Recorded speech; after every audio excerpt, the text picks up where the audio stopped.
Imagine you built an empire out of nothing. You showed the world the future and made the impossible possible. Then, in a single moment of betrayal, you were thrown from your throne. This is not just the story of a company, it's a story of betrayal, genius, and revenge. This is the untold story of Steve Jobs and Apple. A story that began with an ending. Let's go back to the beginning. In a modest garage in California, two completely different worlds collided. Steve Wozniak, the engineering genius, was obsessed with building machines. He saw electronics as a language he could decode. Steve Jobs, on the other hand, didn't care how things worked. He saw them as art, as tools that could change the world. Jobs believed the future wasn't just about technology, but about how we feel about it. He didn't want to sell a circuit board, he wanted to sell a dream. And when they launched the Apple II, they sold that dream to the world, becoming millionaires overnight. But success did not mean peace. Jobs wasn't someone who could be controlled. His uncompromising vision constantly clashed with the cautious and traditional board of directors. He lived by one rule: the impossible doesn't exist.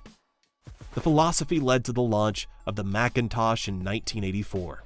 It was revolutionary, but also expensive, draining for everyone who worked on it. Amid the chaos, the board began to see Jobs as a liability, not an asset. They brought in a CEO from Pepsi, John Scully, to bring stability. But instead of stability, a brutal power struggle began, a battle that ended with Jobs losing, and the man who believed he was invincible. In 1985, the unimaginable happened. Jobs was forced out. Scully told him directly, "You can't run a company the size of Apple with the spirit of a hobbyist." That was the final stab. Jobs left, but he didn't die. He set off on a new journey, an exile of sorts. He founded Next, which never became a commercial success, but laid the technological foundation that would later save Apple. Even more importantly, he bought a small animation studio for $10 million. That studio was called Pixar. While Jobs told the world stories about toys that could talk, the empire he left behind was crumbling. Billions in losses, failed products, unclear strategies. Apple was on the edge of collapse. They needed a savior, but that savior was the man they had exiled a decade earlier. In 1997, a moment of total desperation, Apple decided to buy Next as a way to bring Jobs back. At first only as an advisor, but Jobs didn't return to advise. He returned to reclaim his throne. His first move was shocking. He struck a deal with Apple's sworn enemy, Bill Gates and Microsoft.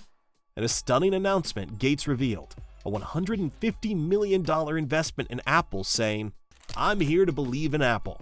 That deal became Apple's lifeline, allowing Jobs to launch his first product in the new era, the iMac. With its transparent, colorful body, it was more than a machine. It was a statement. It was the return of the king. The story of Steve Jobs and Apple cannot be separated. It reminds us that genius often rises from conflict, and that our strongest moments come not in success, but in how we stand after the fall. Apple would not be what it is today without that betrayal, that exile, and that triumphant return. If you want us to uncover more hidden stories that change the world, hit the like button and subscribe to the channel. Tell us in the comments what company or historic event you'd like us to unravel next.